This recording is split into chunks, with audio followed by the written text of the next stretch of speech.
When will hip-hop finally put some respect on Will Smith's name? Hey, yeah. Let me start off by saying that, oh my god, do I really start off every video like this? This is not going to be a video about Will Smith's rap career or his musical content, but rather the perception around it and the attitude towards it. So for as long as I can remember, anytime I would reveal that Will Smith is in my top 5 favorite rappers of all time, keyword being favorite, it elicits laughter, scoffs, and sheer confusion. Hell, I even remember one time someone said that they couldn't take my opinions of hip-hop seriously because Will Smith is in my top 5 favorite rappers of all time. Me, of all people. Now, I'm well aware that there are people watching this video with the exact same reactions, fixing their fingers to type something about Will Smith that has nothing to do with his rap career, or if it does, it's something along the lines of, Will Smith is not hip-hop because of these 3 talking points. 1, he doesn't even curse in his raps. 2, he makes family-friendly music. And 3, he's just all around corny. Now, as I take the ball between my legs and dunk on this narrative that's been surrounding Will Smith's rap career for decades, I just want to make this general statement. Hip-hop,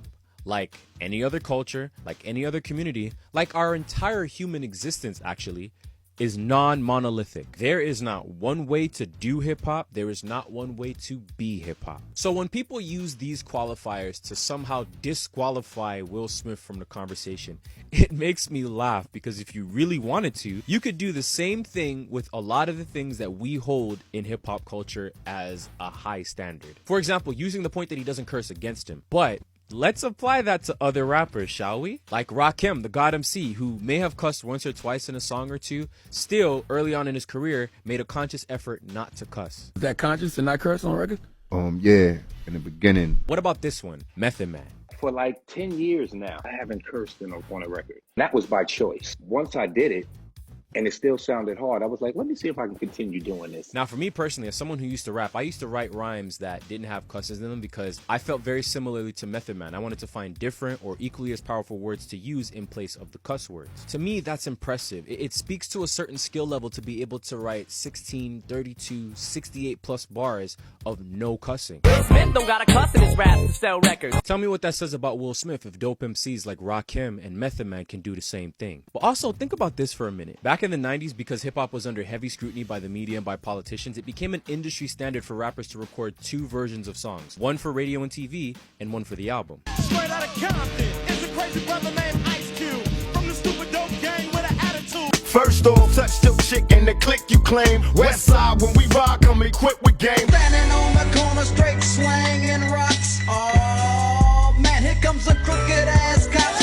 Follow me, but you bet not slip, cause 9 tris ain't the years there for me to cleanse out my grip. Which means that if you never listened to the album, and if you only listened to what was on the radio or television, then you also would have thought that Tupac and Bone Thugs and Dr. Dre and Snoop Dogg and Ice Cube and Ice-T and all of them also didn't cuss. But whether or not they cuss in their lyrics is irrelevant. It's actually the subject matter of their content, right? Because the Tupacs and the Biggies and the Snoop Doggs of hip-hop were talking about real deal situations that we as young black men in the community can relate to. Not that family-friendly shit that Will Smith was kicking. Which brings me to that one talking point that everybody has when it comes to Will Smith. That one talking point that I think only stuck because of that one Family Guy gag. Help out your mom and dad by getting a job so you can help pay for school supplies. And if you base your opinions on Family Guy gags, I don't know what to tell you. So Will Smith had songs like Parents Just Don't Understand, Girls Ain't Nothing But Trouble, Nightmare on My Street, I Think I Could Beat Mike Tyson, Getting Jiggy With It, Miami, Men in Black, Wild Wild West, and people deem those to be corny or less hip-hop because they're family friendly and clean. So the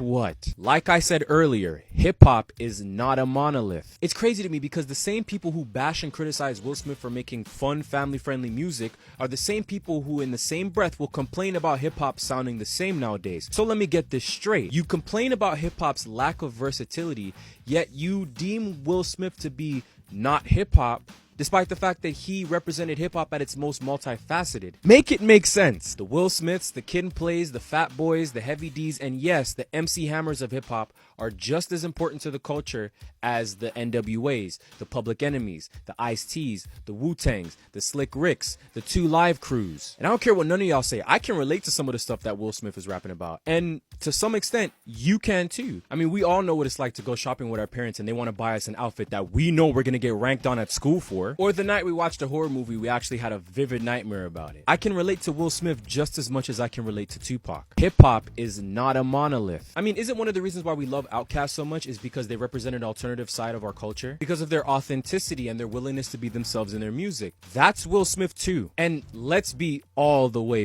for real quick. Put some of Will Smith's songs in perspective. Because you mean to tell me that this isn't considered hip-hop?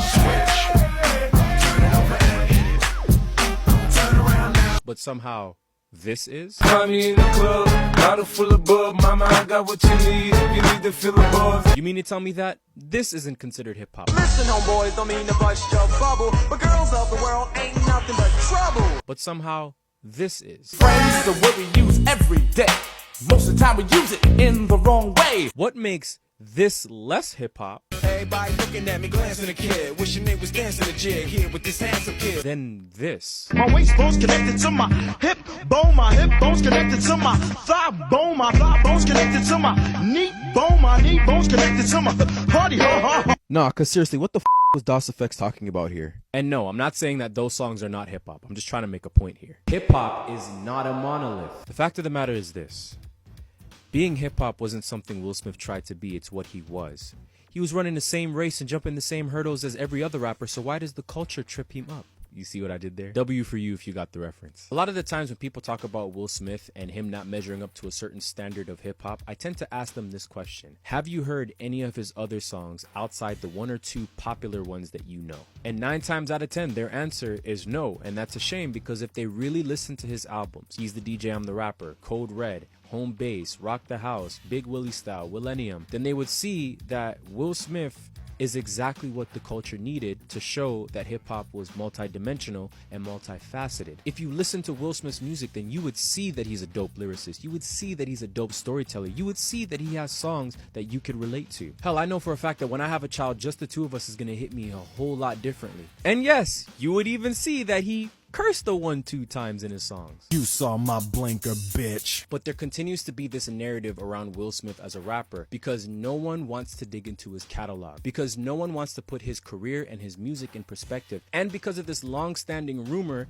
that his biggest hit was ghostwritten by Rakim, which, by the way, Rakim said wasn't true. And because of this narrative, Will Smith isn't given the respect that he deserves for being hip-hop's first Grammy, for helping to push the culture forward, and for being a prime example of how far hip-hop can take you, from brand new funk to Mr. Box Office. Over on my BET Awards review, I mentioned that there was a segment that paid tribute to the dance hits in hip-hop, and how much I loved it because it showed hip-hop finally embracing a part of the culture that had been ostracized. I remember when Soulja Boy first came out and everybody attributed the death of hip-hop to him. Now, over a decade later, we're celebrating him as a hip-hop icon. As time goes by, when will hip-hop finally and collectively embrace Will Smith and give him his flowers for being an icon in our culture the same way we did for Kid and Play and Soulja Boy? When will Will Smith's place in hip-hop be celebrated not just by me,